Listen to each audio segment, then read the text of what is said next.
memulai kelas kita hari ini. Amarai hazina Adonai bina hakiki haksiba lekol sawi malki welohai ki eleka et palal Adonai boker tisma koli kiata tebarek jadi Adonai kacina ratsonta terenu. Amin. Oke, kemarin kita sudah sampai di beberapa nomor, tapi kita terhalang dengan berita yang tiba-tiba datang di kelas kita. Ya, ini sungguh mengagetkan. Tapi ya melalui peristiwa ini kita juga masih dihiburkan dengan janji-janji Allah bagi setiap orang percaya yang sudah dipanggilnya. Oke. Kita akan melihat kembali review sebentar mengenai pertanyaan nomor 1, di mana di situ kita tahu bahwa Allah tidak meninggalkan Adam dan Hawa ketika mereka bersalah. Ya, ketika mereka jatuh dalam dosa, Allah tidak meninggalkan mereka. Nah, ayat 15 adalah janji pertama tentang juru selamat, dan ini adalah kabar baik ya, banyak kabar baik yang terkandung di dalamnya. Nah, kita akan menjelaskan kabar baik dalam beberapa frasa. Ada frasa yang mengatakan terkutuklah engkau dan juga engkau akan makan debu. Ini ditujukan kepada ular, ya. Ular ketika manusia itu jatuh dalam dosa menerima konsekuensi dari Allah, yaitu menjadi terkutuk dan akan makan debu. Ini bermakna Injil, atau ini adalah kabar baik. Bagaimana kita memahami ini sebagai kabar baik? Kemarin kita sudah membahas itu ya. Ini adalah kabar baik. Mengapa buat kita kabar baik? Mengapa buat kita frase terkutuklah engkau ular dan ular akan makan debu adalah kabar baik? Masih ingat? Ya? Betul. Karena ular itu telah direndahkan serendah-rendahnya. Jadi kalau tadi dia disebut akan makan debu, ya ini adalah mengingatkan kita bahwa ular itu akan direndahkan ke dalam level atau tingkat yang serendah-rendahnya. Ini juga kabar baik. Mengapa? Karena frase ini merupakan simbol bahwa setan itu sudah dikalahkan. Ya, setan sudah dikalahkan. Inilah simbol di mana setan akan makan debu, itu simbol bahwa setan sudah dikalahkan. Kabar baik buat kita. Ya, kabar baik buat kita. Sama seperti ketika seorang itu sedang bertempur, ya, berperang, lalu kemudian ada satu orang yang kembali pulang untuk menyampaikan bahwa musuh sudah dikalahkan. Orang itu disebut sebagai orang yang membawa berita baik, kabar baik, ya, kabar baik tentang kekalahan musuh. Nah, ini juga berita baik karena musuh sudah dikalahkan. Setan sudah dikalahkan. Ya, setan sudah dikalahkan.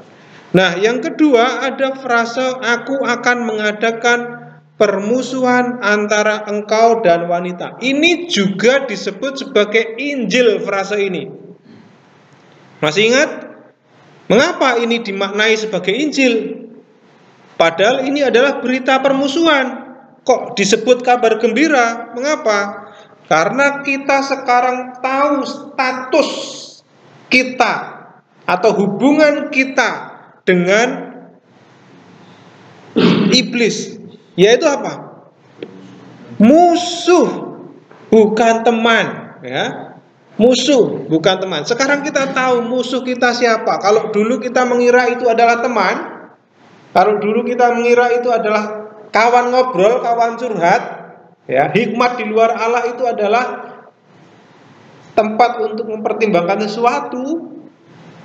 Tapi sekarang kita tahu hikmat di luar Allah itu membawa kita kepada penyesatan, membawa kita kepada dosa, membawa kita kepada pelanggaran terhadap kehendak Allah. Oleh karena itu, ini adalah berita Injil di mana sekarang kita tahu musuh yang sebenarnya itu siapa, penyesat yang sebenarnya itu siapa. Itulah kabar gembira. Nah, oleh karena itu, kalau sudah tahu, sudah diberitahu musuhnya itu siapa, tentu ketika kita berhadapan dengan pencobaan atau godaan iblis, kita langsung tahu, oh ini musuh, oh ini adalah pendusta. Jangan pernah merasa bahwa oh iya ya, masuk akal juga ya.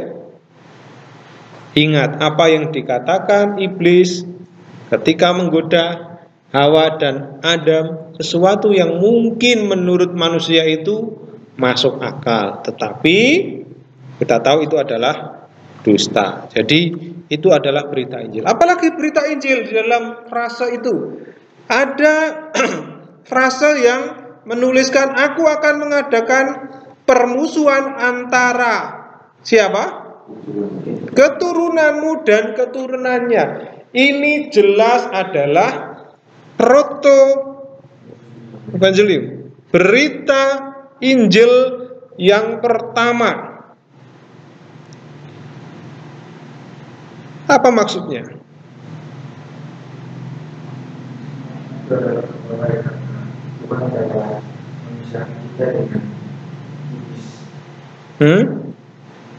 Perhatikan, fokus di sini adalah keturunanmu dan keturunannya. Keturunannya itu siapa? Apakah iblis itu beranak cucu? Keturunan ular iblis tadi. Apakah iblis itu beranak cucu? Siapa yang dimaksud keturunan iblis? Yang dimaksud keturunan iblis adalah pengikut iblis itu sendiri. Jadi akan ada permusuhan antara pengikut-pengikut iblis dengan keturunan Hawa.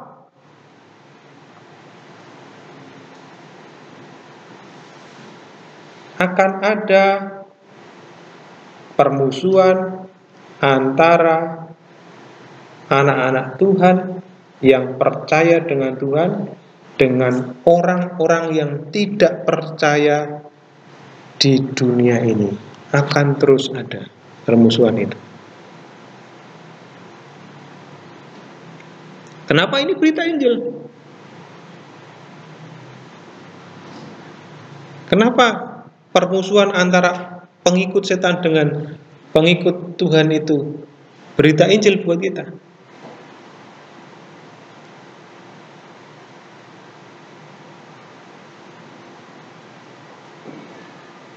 Sama seperti tadi, kita sudah tahu permusuhan yang pertama adalah kita dengan iblis, tapi permusuhan yang kedua, kita juga bermusuhan dengan pengikut-pengikut ya, keturunan-keturunan.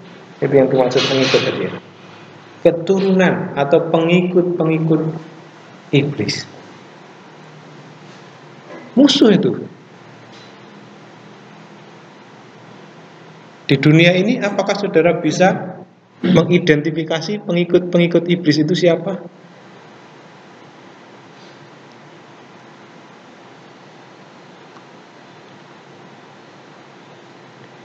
Ya jelas orang yang menolak kasih karunia Kristus, menolak untuk percaya kepada Allah, menolak untuk beriman kepada Kristus,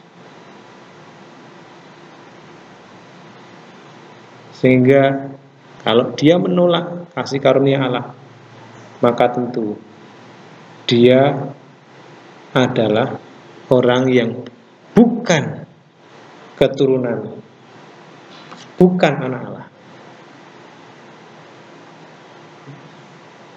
Oleh karena itu, saudara-saudara, sekarang kita tahu ini adalah kabar baik. Akan ada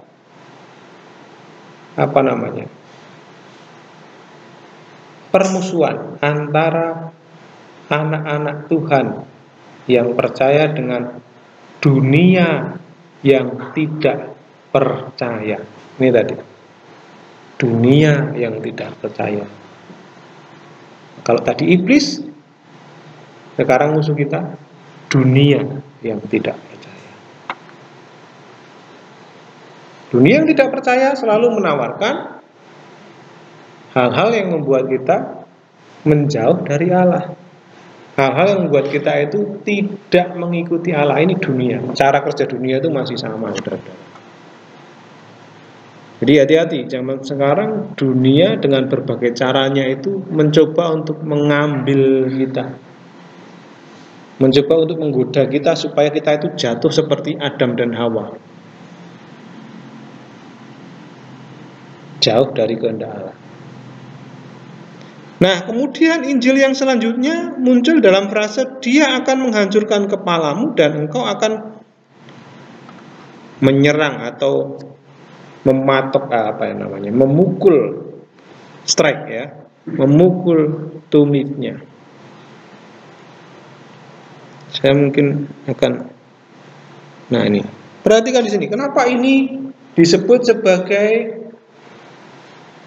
Injil? Dia akan menghancurkan kepalamu dan engkau akan memukul tumitnya.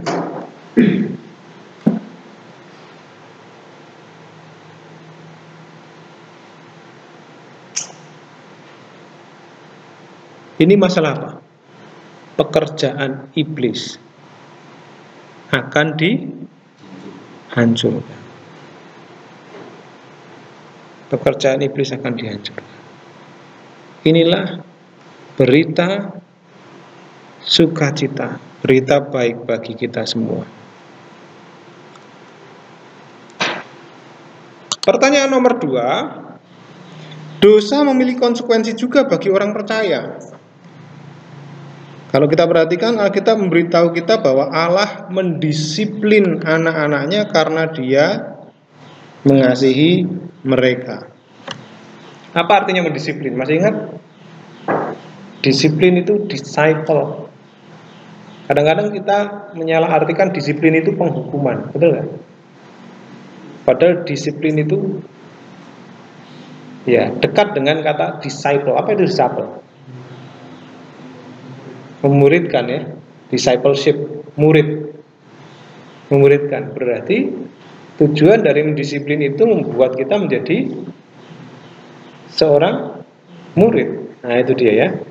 Nah, kita bisa lihat nanti di dalam Amsal 3 ayat 12, Ibrani 12 ayat 6, Wahyu 3 ayat 19. Silahkan satu orang membaca ayat-ayat ini mulai dari Pak Mateus, Pak Yono dan Pak Franky. Amsal 3 ayat 12.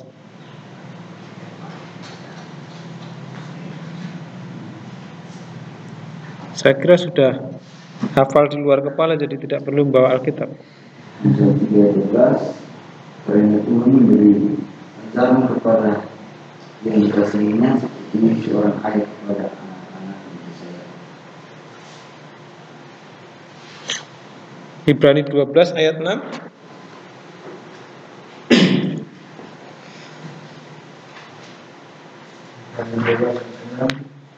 Karena Tuhan mengajar orang yang dikasihinya dan Ia menyesal orang yang diakuinya sebagai anak. Oke.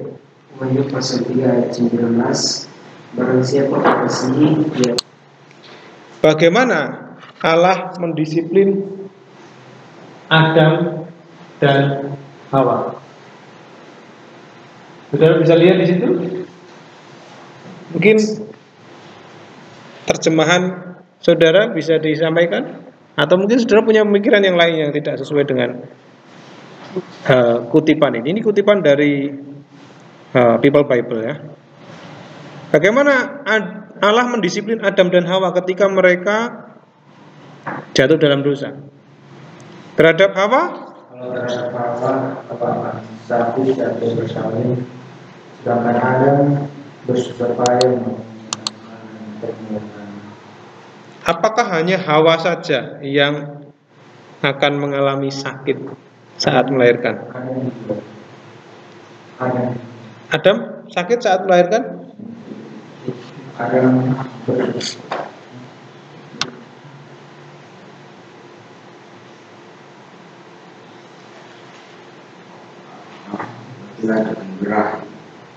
Siapa yang birahi? Laki-laki?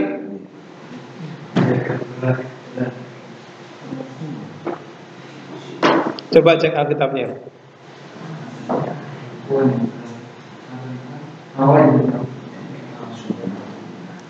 Hah? Yang birahi itu Hawa. Apa maksudnya birahi? Kemarin, apakah birahi seperti orang yang memiliki keinginan seks tinggi? Wah, itu sudah birahi. Apakah seperti itu maknanya? Kadang-kadang bahaya juga ini. Hah?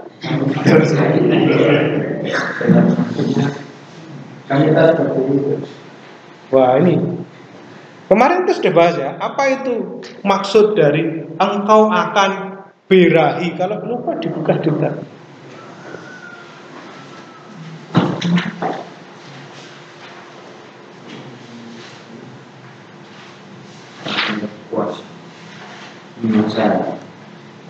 Apa?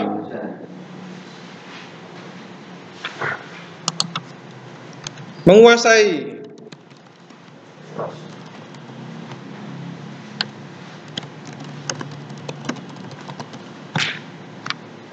Jadi birahi itu bukan masalah keinginan seks ya, tapi ini adalah keinginan untuk mengambil alih peran atas laki-laki.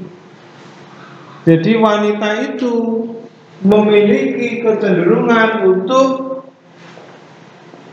mengambil alih peran atas laki-laki. Jadi jangan kaget kalau istri saudara itu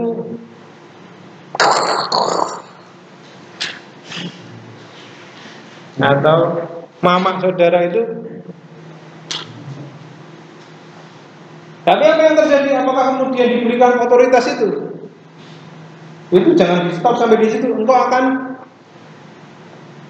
birahi terhadap suami, terus apa itu? Tetapi Dia akan berkuasa. iya, dia akan berkuasa atasmu. Ini bukan masalah seksual lalu wanita ingin bernafsu terhadap laki-laki, tapi laki-lakinya yang nanti akan menundukkan nafsu itu. Bukan. Ini adalah konsekuensi yang diterima. Betul tadi yang diberi yang diterima oleh Hawa. Yang pertama adalah Hawa, bahkan semua keturunan Hawa akan mengalami rasa sakit saat melahirkan. Nah, mengapa kok bukan? Ini malah kita review ya. Mengapa kok hukumannya itu sakit saat melahirkan? Masih ingat?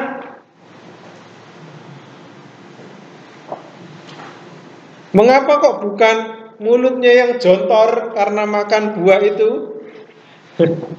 Mengapa kok bukan tangannya yang tiba-tiba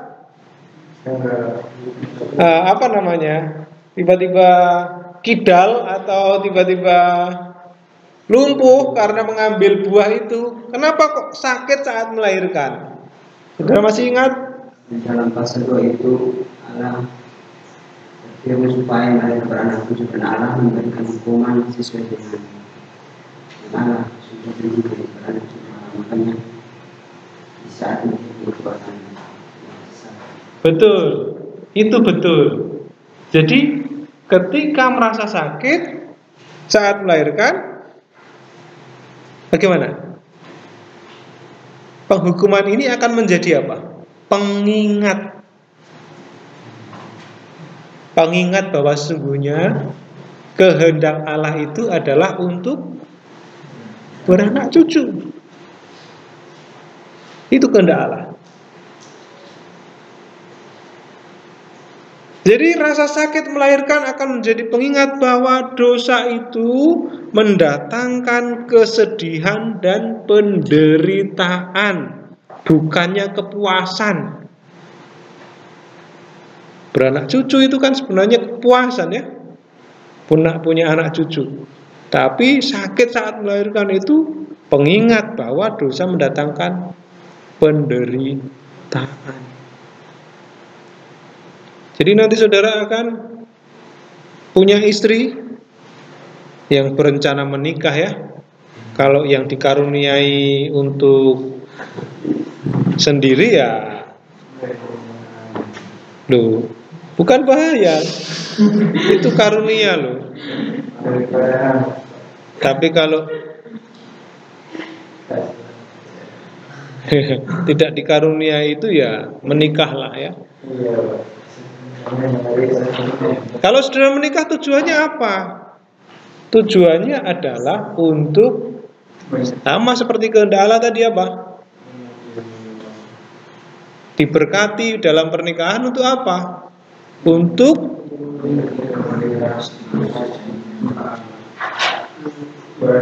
beranak cucu. Apakah cuma sampai di situ beranak cucu tok? Pokoknya yang penting punya lahir banyak. Ya, itu tanggung jawabnya ya. Sebagai kepala keluarga, kita itu tidak sekedar menambah jumlah anggota keluarga di dalam kartu KK. Lalu ditunjukkan, "Pak, lihatlah, saya sudah menggenapi kitab Kejadian pasal yang kedua. Kakak saya sudah penuh tabelnya sampai tidak muat." Tapi pertanyaannya, sudahkah generasi yang kau lahirkan itu bersekutu dengan Allah?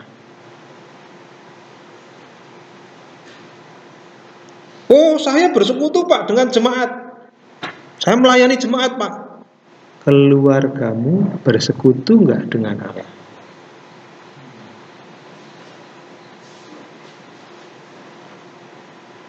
Tapi saya jemaatnya banyak loh Pak. Keluargamu bersekutu enggak dengan Allah?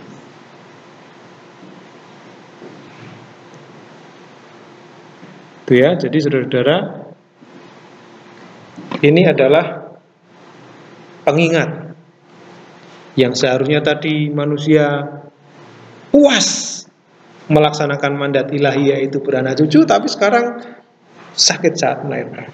Nah, kita tahu pada saat kejatuhan, ya, pada saat kejatuhan Hawa itu berusaha untuk apa? Untuk bertindak apa? Bertindak sendiri tanpa campur tangan sang suami. Betul nggak? Apa artinya? Berarti dia telah mengambil posisi kepemimpinan dalam keluarga itu. Itulah yang disebut sebagai B apa? Berahi. Mengambil posisi kepemimpinan di dalam keluarga itu. Nah, maka konsekuensi yang kedua, Allah mengingatkannya. Mengingatkan tatanan ciptaan itu masih berlaku dan akan terus berlaku. Ya kan?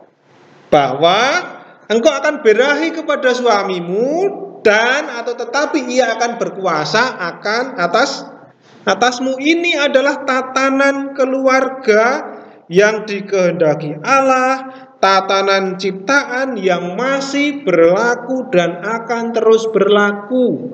Apapun sukunya, apapun negaranya, apapun bahasanya, apapun adat istiadatnya, yang namanya suami itu adalah apa?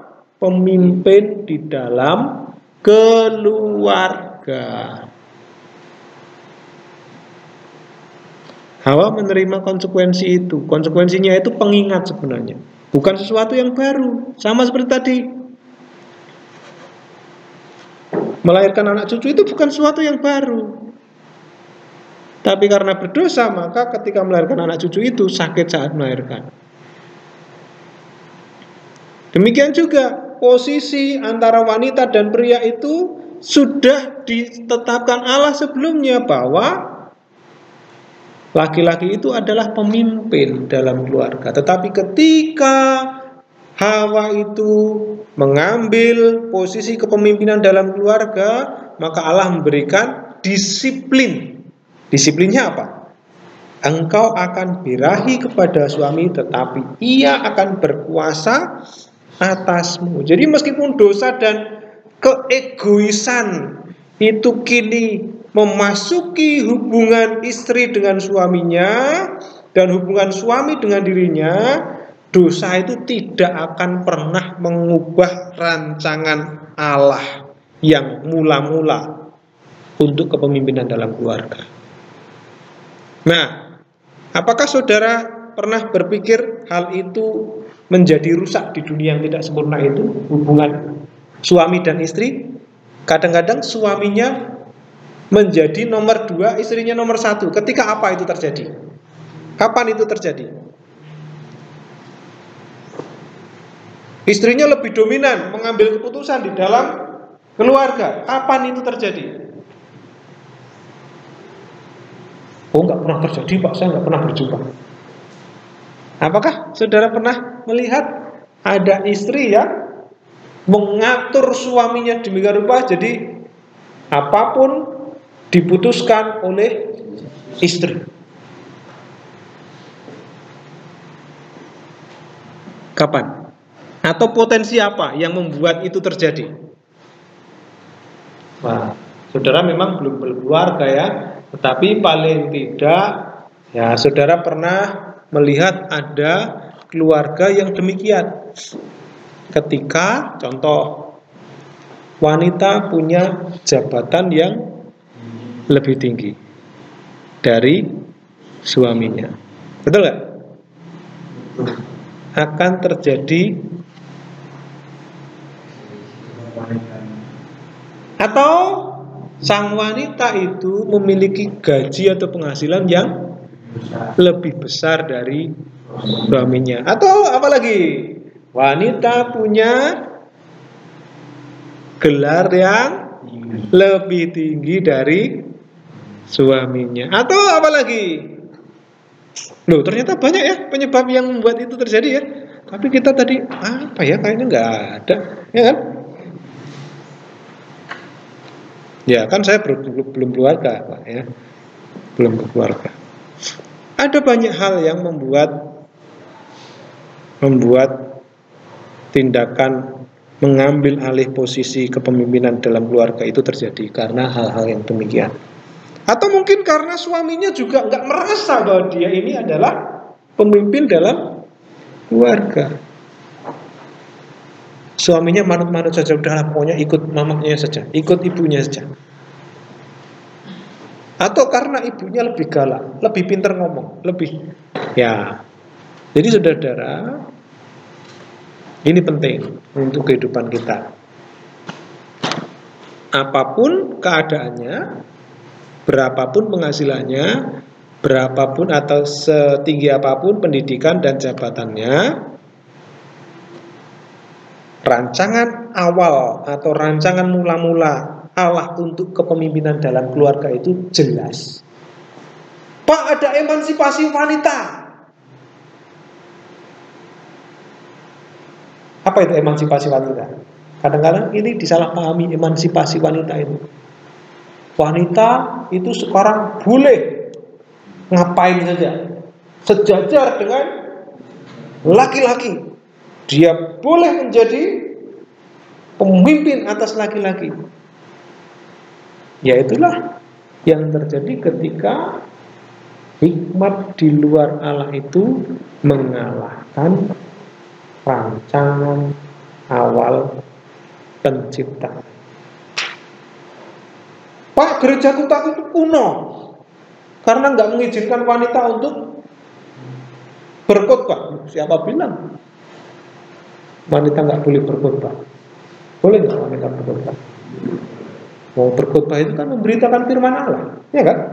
Memberitakan firman Allah itu adalah tugas bagi semua orang percaya. Karena 1 Petrus 2 ayat 9, engkaulah imamat yang rajani, bangsa yang kudus kepunyaan Allah, yang dipanggil untuk melakukan pekerjaan baik, untuk memberitakan pekerjaan baik. Pekerjaan baik yang mana? Yang Allah lakukan. Jadi pemberitaan firman itu tugasnya laki-laki atau tugasnya pria? Atau tugasnya wanita atau semua? Semua. Pak, berarti boleh dong besok ibadah minggu itu yang khotbah itu perempuan.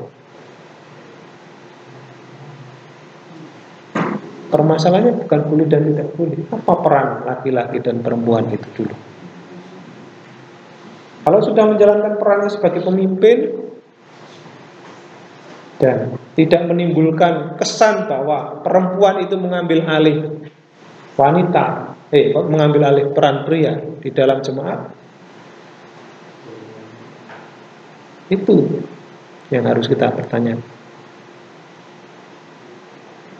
Ya kalau ada pria, ada laki-laki yang bisa memimpin, ya kan? Kecuali sudah tidak ada laki-laki di antara semua jemaat, ya perempuan yang akan menyampaikan firman Tuhan. Seandainya jemaatnya perempuan semua, tidak ada laki-laki di dunia ini, siapa yang akan beritakan firman? Karena tidak ada laki-laki, maka tidak ada pemberitaan firman. Wah, itu. Jadi saudara, itu adalah konsekuensi yang diterima oleh Hawa. Sekarang apa yang diterima oleh Adam?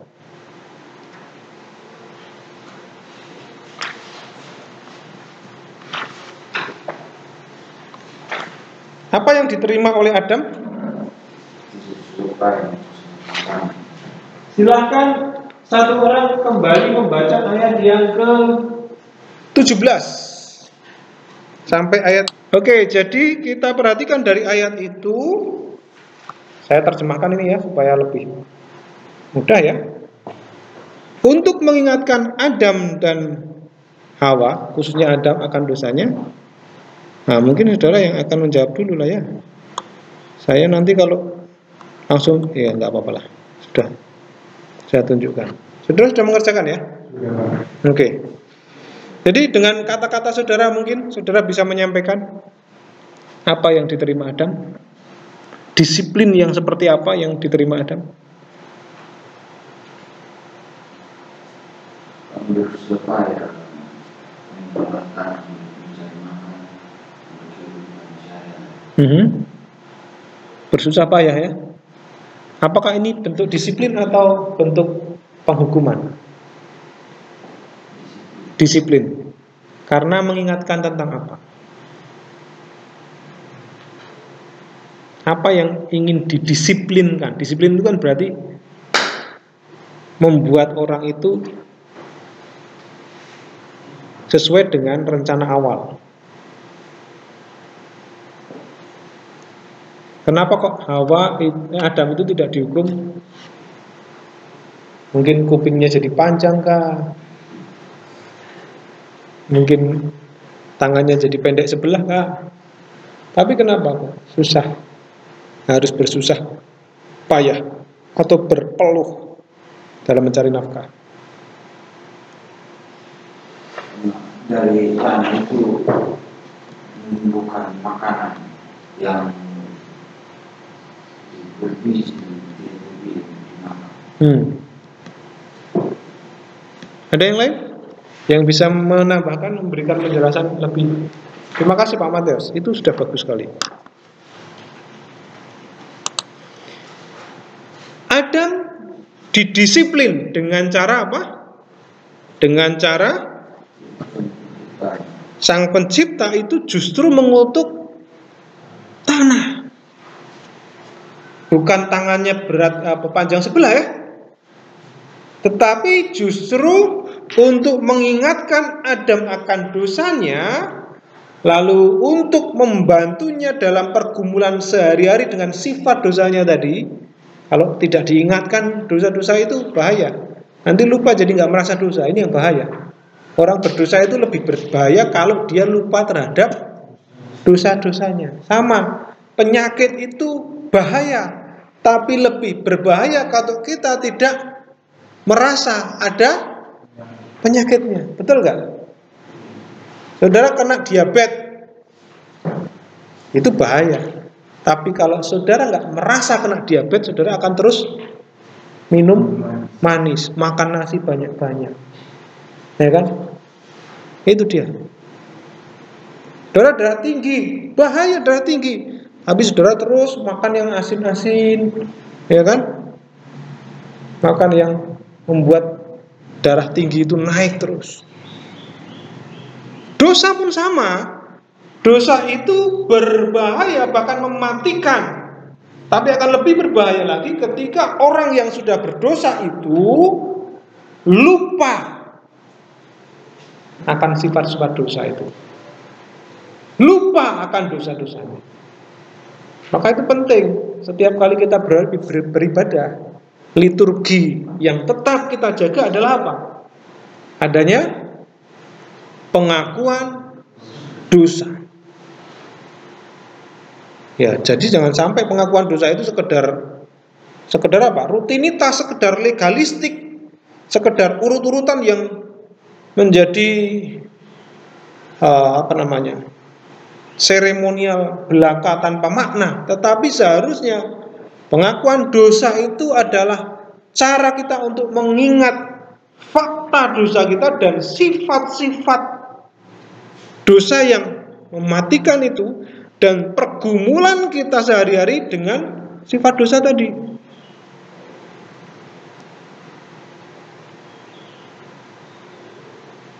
Maka penting saudara untuk mengajarkan kepada jemaat saudara nanti ketika beribadah dan ketika kita sedang mengaku dosa, maka tidak hanya sekedar mulut kita yang mengucapkan pengakuan dosa itu, tetapi seharusnya itu betul-betul berasal dari dalam hati yang penuh dengan penyesalan.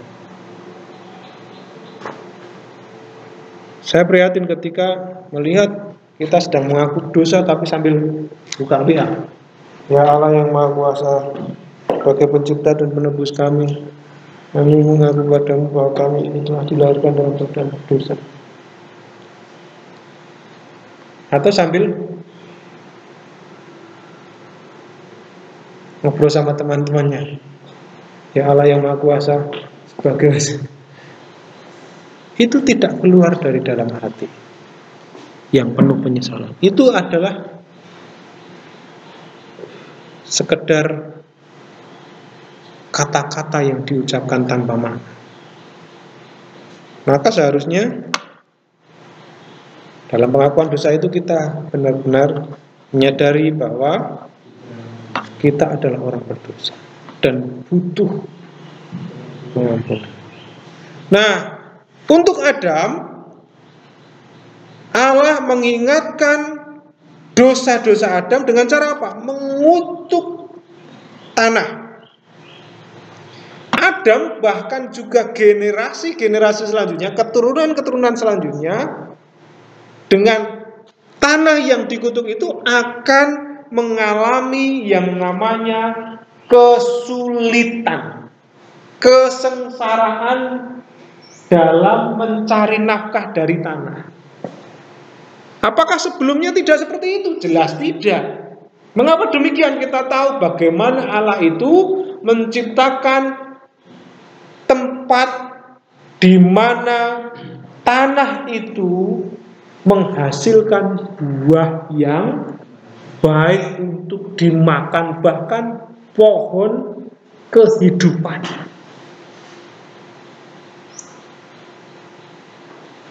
Apakah perlu dicangkul? Apakah perlu ditraktor?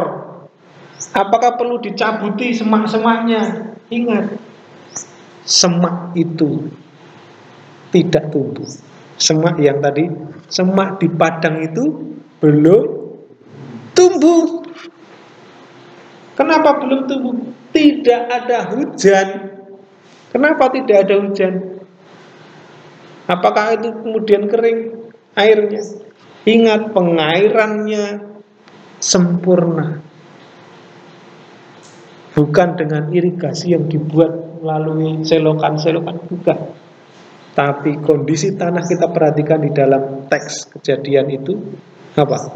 Ada aliran air seperti embun yang keluar dari dalam tanah, yang itu dibutuhkan untuk tanaman menghasilkan buah.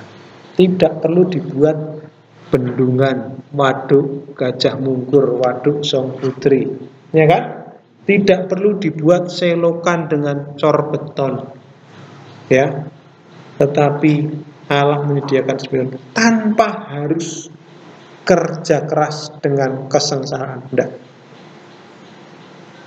Tapi untuk mengingatkan itu, Adam dan generasi penerusnya harus mengalami yang namanya kesengsaraan untuk mencari nafkah. Jadi kalau saudara nanti bekerja dan mencari nafkah untuk keluarga saudara, sebenarnya Allah sedang mendisiplin kita semua. Saudara merasa capek, keringat karena harus mencukupi kebutuhan keluarga. Melalui itu kita diingatkan, oh iya, Tuhan sedang mendisiplin saya. Mengingatkan kita tentang dosa-dosa kita, lalu mengingatkan kita tentang juru selamat yang sudah menyelesaikan dosa-dosa itu. Nah, hukuman terakhir yang diumumkan Tuhan atas dosa Adam adalah bahwa tubuhnya yang telah dihembuskan Sang Pencipta dengan nafas kehidupan, apa yang terjadi? Suatu hari akan kembali ke asalnya, yaitu apa? Ya, ayat 19 tadi apa? Dan dengan berpeluh engkau akan mencari makananmu sampai kau kembali lagi menjadi tanah. Sampai kau kembali menjadi tanah.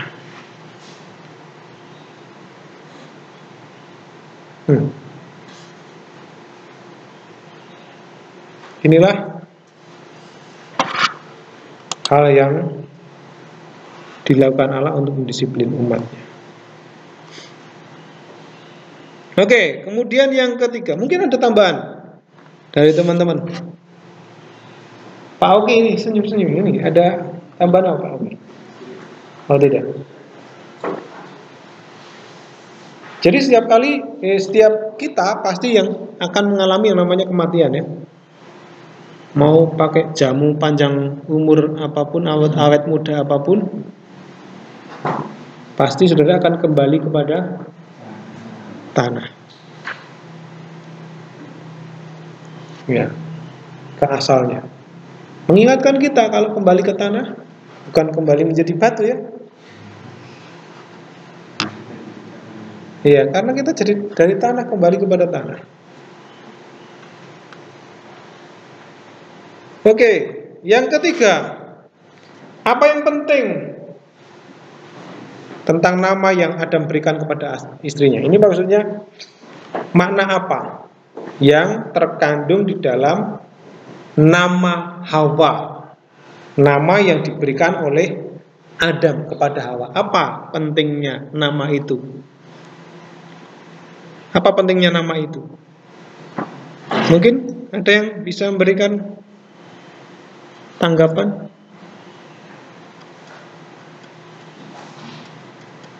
Kenapa bukan Isya lagi, tapi sekarang Hawa?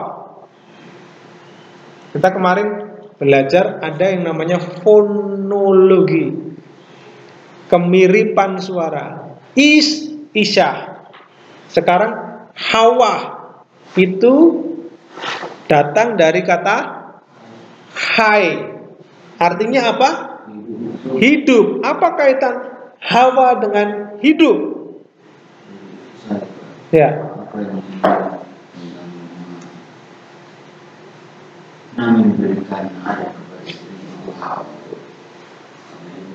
Itu seperti yang tadi itu artinya Hawa itu adalah kehidupan. Mana setiap orang hidup itu akan dilahirkan dari Hawa. Dari Hawa lah semua manusia yang hidup.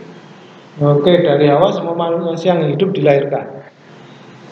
Ya, kenapa Adam tidak diberi Hawa? Toh juga Adam itu punya keturunan ya. Apalagi kalau sistem patriarki itu justru keturunan itu yang disebut adalah laki-lakinya. Sistem patriarki itu, ya kan? Kenapa kok yang disebut kehidupan itu justru adalah Isyah, bukan Is? Karena Is itu yang akan bersusah payah dalam dilahirkan. Karena Isyah yang akan bersusah. Dia mendapatkan hukuman bisa sakit. Oke. Dari situlah semua yang itu keluar dari susah payahnya manusia. Oke. Ada yang lain? Silakan.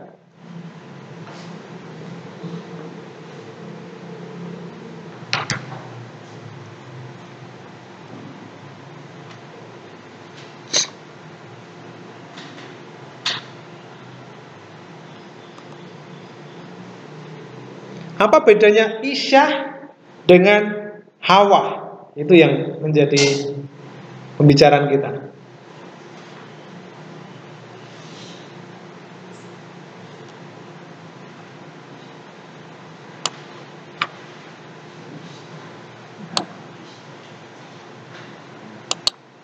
Apa bedanya Isyah dengan Hawa?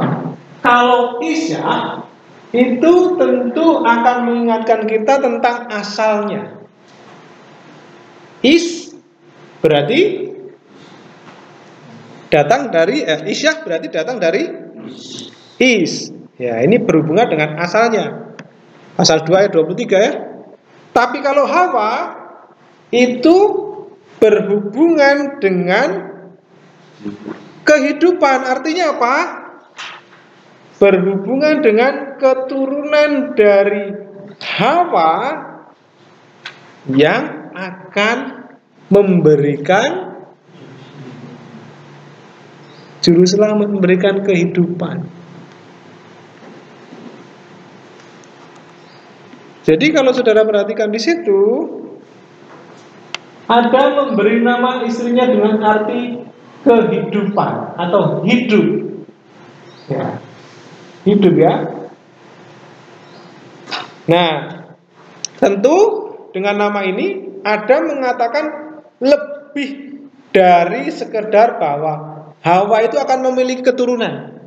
Bukan sekedar Hawa itu akan memiliki offspring, keturunan. Tetapi istilah hidup itu seringkali digunakan dalam Alkitab untuk menunjukkan apa? Union with God, untuk menunjukkan persatuan dengan Allah. Itu yang namanya hidup. Kehidupan itu maknanya adalah persatuan dengan Allah. Maka orang percaya itu yakin bahwa ketika kita mati, kita akan hidup lagi. Artinya apa? Kita akan dipersatukan dengan Allah. Bukan kemudian mati, besok dari kuburan bangkit pulang ke rumah. Bukan. Tetapi hidup itu maknanya bersatu kembali dengan Allah. Nah, kalau kematian maknanya apa?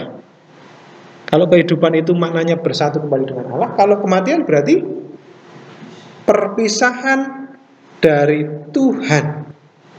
Itu kematian. Jadi karena Hawa itu memiliki arti yang sangat dalam. Dia adalah ibu dari semua manusia. Dia adalah apa namanya? Induk ya istilahnya, kalau binatang itu induknya.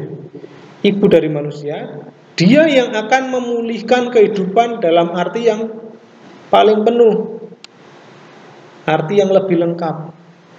Melalui siapa? Melalui keturunannya. Disinilah dia yang akan menjadi Hawa, kehidupan. Karena janji kehidupan itu atau pemulihan kehidupan itu akan dipenuhi melalui keturunan Hawa. Jadi mengapa penting? Mengapa penting? Karena pemberian nama itu menunjukkan janji yang disampaikan oleh Allah bahwa perempuan itu akan menjadi ibu yang akan memulihkan kehidupan manusia. Nah, beda dengan Hawa, Isyah hanyalah fokus pada asalnya, berhubungan dengan asalnya. Kalau Isyah berasal dari Is, jadi perempuan itu akan dipimpin oleh laki-laki. Tapi kalau Hawa mengingatkan kita bahwa melalui keturunan perempuan itu kehidupan manusia akan dipulihkan. Nomor 4, kita perhatikan di situ bagaimana Allah menunjukkan kasih. Kalau tadi Allah menunjukkan penghukuman atau disiplin bagi Adam dan Hawa, sekarang bagaimana kita memahami bahwa Allah itu menunjukkan kasih bagi Adam dan Hawa? Itu bagaimana Allah menunjukkan kasih bagi Adam dan Hawa menurut ayat itu. Silakan dibaca dulu. Allah membuat pakaian. Allah membuat pakaian. Allah tidak meninggalkan manusia itu keluar dari tangannya itu dengan pakaian dari kulit daun itu. Dan Allah menunjukkan kasihnya, dia membuat pakaian dari kulit hewan. Itu bukti bahwa Allah itu mengasihi Adam dan Hawa. Oke. Pertanyaan berikutnya adalah apa makna pemberian pakaian itu bagi Adam dan Hawa? Itu makna dari pemberian pakaian kepada itu bukti bahwa Allah memberikan kasihnya supaya manusia itu menutupi dosa-dosanya itu. Karena di awal penciptaan manusia itu telanjang, dia tidak merasa malu karena dia belum jatuh di dalam namanya dosa itu. Terus setelah dia jatuh ke dalam dosa itu, dia udah tahu, dia sudah mengetahui bahwa dia telanjang, dan itu bukti bahwa dia sudah tahu bahwa dirinya berdosa. Di situ Allah memberikan pakaian itu supaya dia menutupi akan kemaluannya itu, akan dosa-dosanya. Oke. Bagus ya. Jadi tindakan Allah untuk menunjukkan kasih bagi Adam dan Hawa itu bukan serta-merta langsung kemudian ya sudah, itu jangan diulangi lagi ya. Tapi dilakukan dengan tindakan apa? Menutupi atau membuatkan pakaian. Ini makna simbolis yang dalam. Tindakan ini adalah tindakan yang memiliki makna simbolis yang dalam. Kalau saudara dulu waktu kampus ini akan didirikan, di sini itu masih semak-semak belukar. Ya. Lalu kemudian datanglah Pastor Greg model yang kemarin datang ke sini itu dengan Pastor Greg B meletakkan batu di sana itu, di tengah-tengah semak-semak itu, lalu ditaruhlah semen di situ. Semen dan batu diletakkan. Itu tindakan yang sederhana, tetapi maknanya dalam. Maknanya adalah dengan diletakkan batu yang pertama ini, maka dinyatakan bahwa pembangunan kampus STT Lutheran itu sedang dimulai atau sudah dimulai. Sejak itu mulailah pembangunan setiap hari. Ini bukti bahwa ada mitra yang mendukung, bentuk dukungan, ya, bentuk dukungan dari gereja mitra terhadap kita. Kenapa kok yang meletakkan batu pertama itu bukan siapa ya? Bukan orang yang lewat di jalan sana. Tolong letakkan batu di sini. Kan bisa juga, nah? Bisa cuma letakkan batu, apa sih susahnya, ya kan? Tapi mereka bukan orang yang mensupport kita. Nah, sama seperti gambaran itu. Tuhan menyatakan kasih dengan tindakan simbolik yang diantropomorfismekan oleh penulis kitab Kejadian, di mana Allah itu seolah-olah bertindak seperti manusia yang membuat pakaian dari kulit. Kemudian saya bayangkan dia diantropomorfismekan. Allah itu diantropomorfismekan, diwujudkan seperti manusia yang sedang merajut kain, lalu melihat begitu, memalukan sekali, itu orang merasa malu dan mereka sudah begini ya, atau mungkin begini juga ya. Lalu Allah dengan terima kasihnya, ya kan, memandang orang yang sudah jatuh ke dalam dosa itu dengan rasa malu yang dia rasakan sekarang. Dia merajut pakaian dari kulit yang lebih lebih mumpuni, lebih baik untuk menutupi rasa malu yang mereka rasakan. Betapa Allah itu digambarkan sebagai pribadi yang betul-betul mengasihi.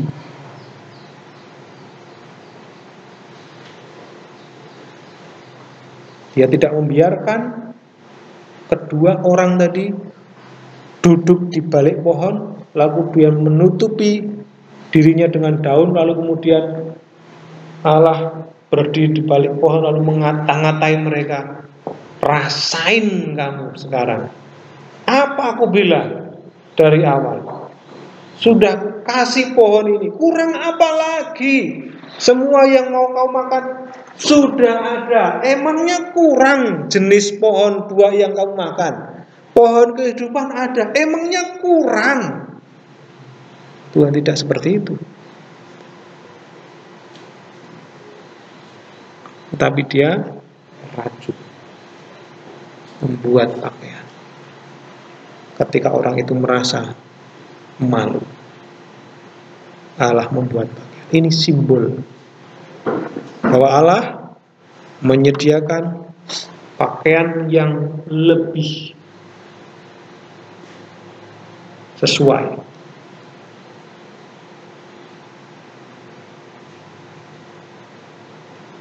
Dan Allah menguatkan mereka untuk mereka menghadapi rasa malu itu.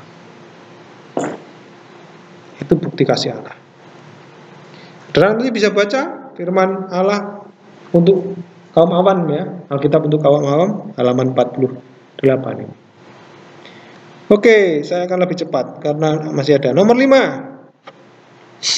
Bagaimana Adam dan Hawa menjadi seperti Allah, namun bagaimana mereka yang ini terjemahannya kurang bagus ya. Bagaimana Adam dan Hawa itu dalam tanda kutip disebut dalam tanda kutip menjadi seperti Allah. Ya. Tapi apa bedanya dengan Allah? Kira-kira begitu ya.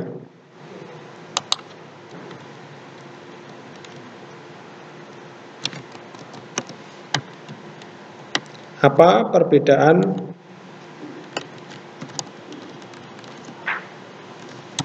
Adam dan Hawa dengan Allah? Saya kira begitu terjemahnya. Seperti Allah dalam hal apa? Seperti Allahnya. Mereka tahu yang baik dan yang jahat. Mereka tahu. Tapi apa bedanya? Masih ingat? Yang baik itu adalah sesuatu yang ini kemarin sudah kita bahas. Mereka memang tahu yang baik dan yang jahat. Padahal itu kalau disebut wah dialah sekarang mereka tahu yang baik itu. Martin Luther mengatakan itu adalah ejekan ilahi. Mereka tahu yang baik dan yang jahat. Tetapi bedanya yang baik itu adalah sesuatu yang sudah dilenyapkan. Sesuatu yang baik itu tahu tapi hilang. Tahu tapi sudah dihilangkan. Sedangkan yang jahat itu mereka tahu itu sebagai sesuatu yang sekarang ada dalam diri mereka. Oke, jadi sekali lagi apa bedanya? Bedanya dengan Allah adalah bahwa kebaikan yang mereka sudah tahu itu sekarang sudah tidak mereka miliki lagi. Berarti manusia itu total depravity, total rusak total. Tidak ada biji kebaikan sekecil apapun. Ya, rusak total. Tidak ada nats yang mengatakan bahwa manusia itu masih punya sisi kebaikan yang diakui oleh Tuhan.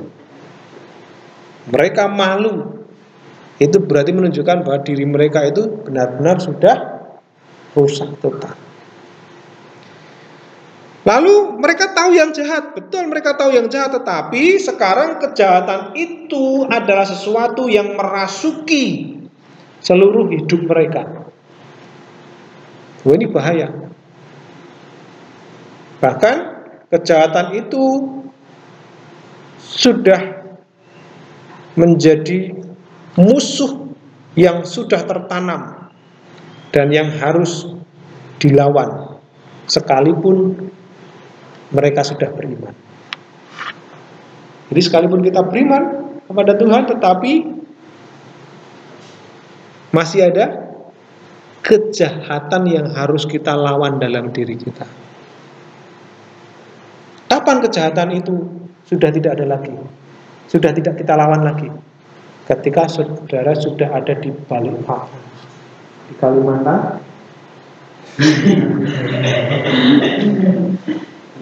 apa itu di balik papan? Di balik peti. Itu kan papan ya? Waduh, loadingnya agak lama. Tapi lebih baik lambat daripada tidak paham sama sekali. Kalau yang nggak ketawa-ketawa ini, jangan-jangan masih belum connect. Ya. Maka saudara, saya terus terang ketika memaku peti itu simbol bahwa orang yang dipaku itu sudah tidak lagi berjuang melawan kejahatan yang ada dalam diri. Dia sudah menang di dalam pertandingan iman melawan kejahatan di dalam diri. Maka ketokan palu di atas peti itu adalah simbol bunyi kemenangan.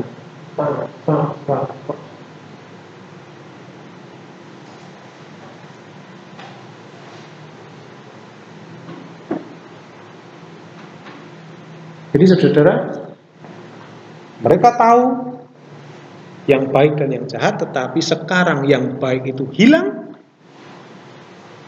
yang jahat itu datang. Yang jahat itu ada dalam diri mereka sampai sekarang. Kita tahu yang baik, betul nggak? Kita tahu yang baik, betul nggak? Tapi hanya tahu saja. Tapi itu sudah hilang kebaikan itu. Nggak ada lagi kebaikan dalam diri kita, karena kita sudah jatuh dalam dosa. Kita tahu yang jahat, Itulah yang terus-menerus kita hadapi, yang menguasai kita setiap hari. Maka tidak mungkin kita menang dengan sendirinya, nggak mungkin. Kita butuh juru selamat. Kita bukan orang yang sedang memilih kebaikan dan kejahatan.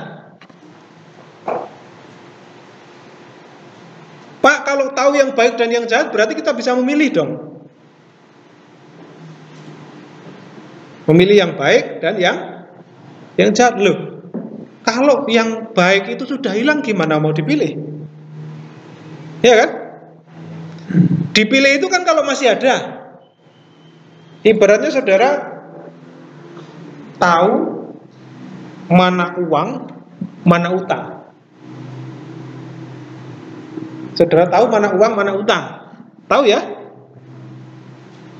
Tapi saudara tidak bisa memilih kalau saudara tidak punya uang, ya kan? Wah, saya pilih uang saja Pak daripada utang. Karena saya tahu uang itu bisa membeli segalanya. Kalau utang itu jadi beban. Saudara bisa pilih kalau saudara masih punya dua-duanya. Kalau ada dua-duanya itu saudara masih bisa pilih. Lah kalau sudah nggak ada, uangnya sudah hilang, sudah dilenyapkan, gimana mau pilih? Itu bukan pilihan. Mengerti ya maksud saya? Maka kalau ada ajaran yang mengatakan bahwa manusia itu masih punya bibit kebaikan, benih kebaikan, sehingga masih bisa berbuat baik dengan sendirinya, memutuskan sesuatu dengan sendirinya, itu ajaran yang tidak mendasar. Oke, lanjut. Nomor 6. Mengapa Allah mengusir Adam dan Hawa dari Taman Eden? Jelas karena Allah mengasihi mereka. Loh, kok bisa? Orang yang diusir itu biasanya orang yang dibenci, betul nggak? Kalau manusia itu mengusir, pergi kau berdamai. Biasanya karena melakukan kesalahan. Orangnya sudah kapok, sudah nggak mau lagi lihat orang itu. Tetapi ketika Allah mengusir Adam dan Hawa dari Taman Eden, ayat 22 sampai ayat 24, apa maknanya? Allah mengasihi mereka.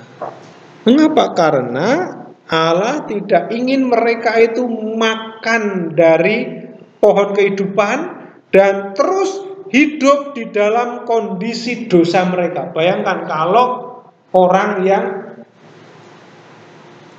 kena diabetes, ya toh, lalu disuruh tinggal di dalam satu ruangan, di situ adanya gula sama nasi, sama minuman Coca-Cola, Fanta, apa lagi? Bicola, pokoknya yang manis-manis itulah. Apa yang terjadi, saudara?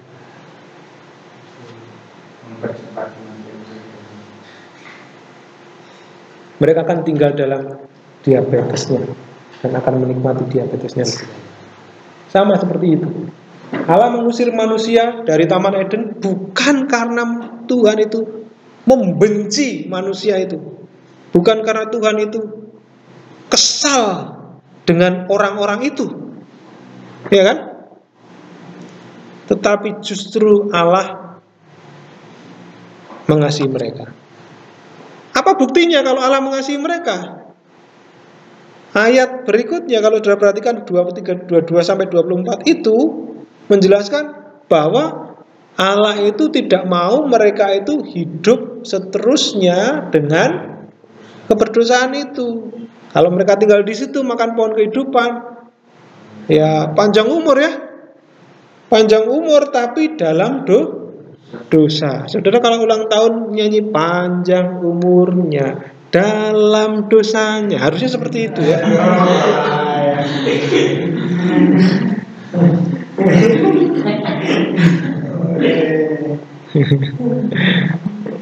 Bukan serta mulia dari mana? Mulia dari mana? Enggak ada mulia-mulianya. Itu lagu yang agak-agak sesat itu.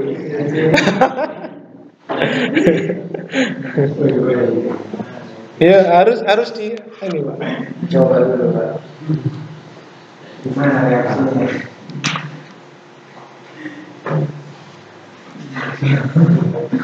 Dan Allah tidak mau manusia itu panjang umur di dalam dosa. Maka dia mengusir. Bahkan tidak cukup mengusir saja, tidak hanya menjauhkan saja dari pohon kehidupan. Apa yang dilakukan oleh Allah di dalam ayat yang ke-24? Saudara perhatikan di sana. Dia menghalau manusia itu dan seperti di hutan Eden, ditempatkannya lah beberapa keruk dengan pedang yang bernyala-nyala dan menyambar-nyambar untuk mencari jalan ke pohon kehidupan. Enggak cuma menjauhkan, tapi membuat pohon itu tidak tersentuh lagi. Bukan potong pohon itu ya. Wah, ini gara-gara pohon ini nih. Ternyata pohon itu apa? Dijaga keruknya. Dan kalau dalam kitab Wahyu kita akan menikmati pohon kehidupan itu nanti di masa mendatang. Dijaga pohon itu masih ada. Barulah kalau saudara mau nyanyi panjang umurnya serta mulia, di situ saudara pas. Kalau saudara sudah makan pohon kehidupan di surga, itu baru panjang umurnya serta mulia. Kalau sekarang panjang umurnya, banyak dosanya.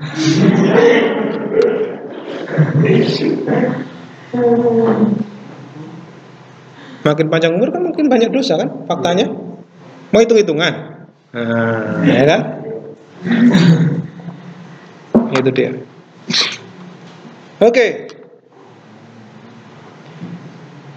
Ayat yang ke-7. Dengan cara apa kita terus mengalami konsekuensi dosa? Kita yang sekarang hidup, bukan hanya Adam dan Hawa, kita itu mengalami yang namanya konsekuensi dosa secara aktual, nyata. Nggak cuma cerita dongeng. Dengan cara apa? Kita lihat istri kita, bukan istri kita, istri saya. Istri saya bukan istri Anda. Anda bukan istri saya. Istri kita masing-masing. Itu pasti akan namanya sakit-sakit melahirkan. Pak, kalau disesar enggak, siapa bilang? Lihat aja.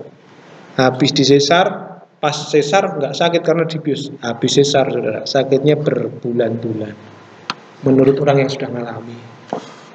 Ada banyak rekayasa-rekayasa untuk menghindari rasa sakit ini, tetapi itu tidak akan hilang. Karena memang sudah demikianlah adanya. Sakit saja beranaknya banyak sekali, apalagi nggak sakit, ya kan? Itu jangan dulu, sekarang udah nggak lagi. Nah, kita juga mengalami yang namanya kelaparan, banjir. Apa kaitan dengan dosa?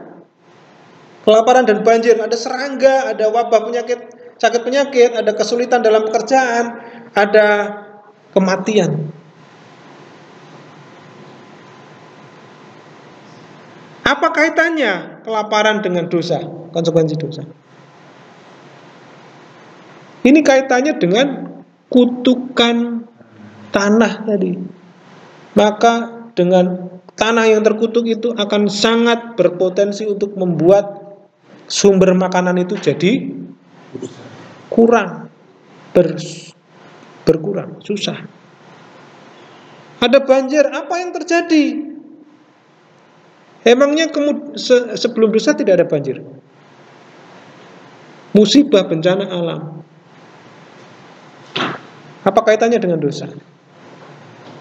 Ini akibat kutukan tadi.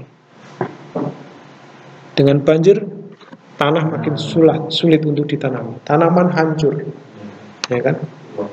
Serangga membuat kita susah untuk menanam. Maka sekarang berbagai macam usaha untuk melenyapkan serangga itu dilakukan. Ketika saudara semprot-semprot, itu saudara sedang diingatkan, ini dia konsekuensi dosa. Ketika ada penyakit, kita sedang diingatkan adanya konsekuensi dosa. Sampai sekarang, dan akhirnya kematian, konsekuensi dosa. Tapi ingat, bagi kita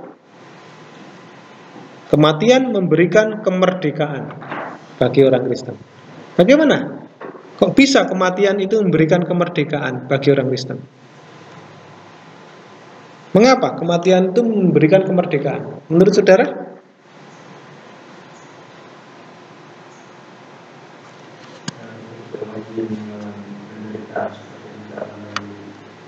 Oke, karena yang tadi sakit-sakitan, banyak utang, kalau udah mati selesai. Maka begitu yang dimaksud kemerdekaan. Karena mungkin yang dulu cacat, telah mati, dan mengalami manusia cacat. Tadi kematian adalah konsekuensi dosa, tetapi bagi orang Kristen sekarang kematian itu memberi kemerdekaan. Mengapa? Atau bagaimana itu bisa? Padahal kemerdekaan itu kan 17 Agustus tahun 1945 proklamasi. Itu kalau kemerdekaan bangsa Indonesia dari penjajah bangsa lain. Nah, kita orang Kristen apakah dijajah sehingga kita perlu dimerdekakan? Iya, kita dijajah dari apa? Kita dikuasai oleh dosa. Kita dikuasai oleh maut. Tetapi dengan kematian, atau yang dimaksud kematian fisik, itu sebenarnya adalah pintu ke surga. Kenapa disebut pintu ke surga?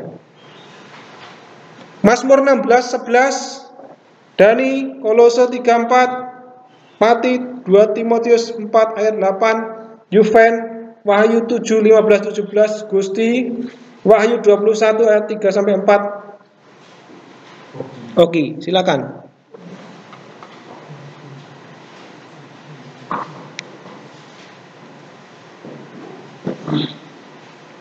Mazmur 16 ayat 11, Engkau memberitahukan kepadaku jalan kehidupan, di hadapanmu dan sukacita berlimpah-limpah, di tangan kananmu ada nikmat senantiasa. Oke, Kolose 3:4. Kolose pasal 3 ayat 4. Apabila Kristus yang adalah hidup kita menyatakan diri kelak, kamu pun akan menyatakan diri bersama dengan Dia dalam kemuliaan. Oke, 2 Timotius 4 ayat 8. 4 ayat 8. Sekarang telah tersedia bagiku mahkota kebenaran yang akan dikaruniakan kepadaku oleh Tuhan, Hakim yang adil pada harinya. Tetapi bukan hanya kepadaku, melainkan juga kepada semua orang yang merindukan kedatangannya. Wahyu 7:15.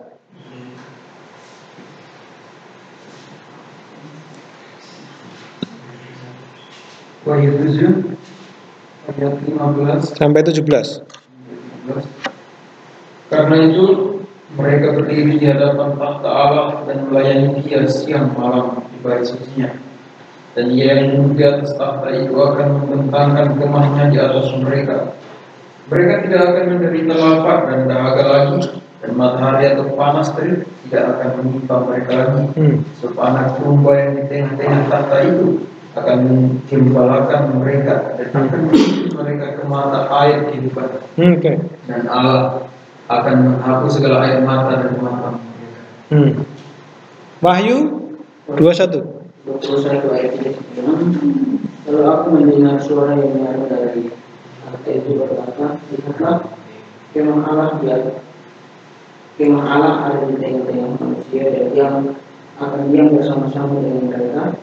Mereka akan menjadi umatnya, dan Dia akan menjadi Allah mereka, dan Dia akan menghapus segala air mata dari mata mereka, dan maut tidak akan ada lagi,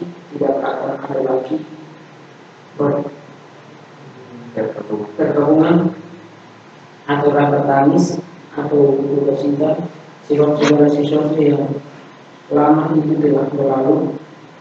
Dia yang buka di atas takhta itu berkata, lihatlah, aku menjadi segala sesuatu baru, dan firman-Nya, tuliskanlah, karena segala perkataan sampai ayat 6 ya. Ya, segala perkataan ini adalah tanpa ada benar, tanpa ada benar. tepat dan benar. Tepat dan benar ya, bukan tanpa dan benar. Oke, terus? Firman-Nya lagi kepadaku, semuanya telah terjadi. Aku adalah Alfa dan Omega, yang awal dan yang akhir. Orang yang haus akan memberikan minum dengan cuma-cuma dari mata air kehidupan. Oke. Berapa kali disebut mata air hidup? Jadi bagi orang yang tidak percaya, kematian itu adalah awal dari penghukuman kekal. Awal dari upah dosa. Penghukuman kekal.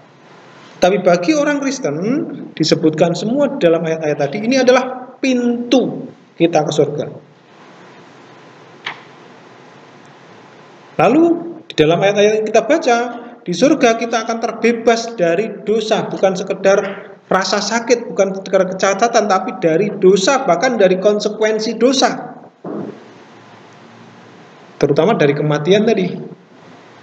Dan kekuatan iblis tidak ada lagi. Di surga kita akan hidup di hadapan Allah dalam kesempurnaan dan kesucian selama-lamanya. Ini yang menjadi berita sukacita bagi orang yang kehilangan orang yang dikasihi. Bagi kita yang nanti semua akan meninggal, ada pengharapan. Karena bagi orang percaya, kematian adalah kemerdekaan, memberi kemerdekaan. Nah, nats-nats ini sangat cocok untuk saudara sampaikan kepada orang-orang yang sedang mengalami duka cita. Ya, tidak hanya dari Mazmur 23 saja, tapi janji-janji Allah mengenai kehidupan kekal setelah kematian ini paling cocok untuk disampaikan kepada keluarga yang sedang berduka cita.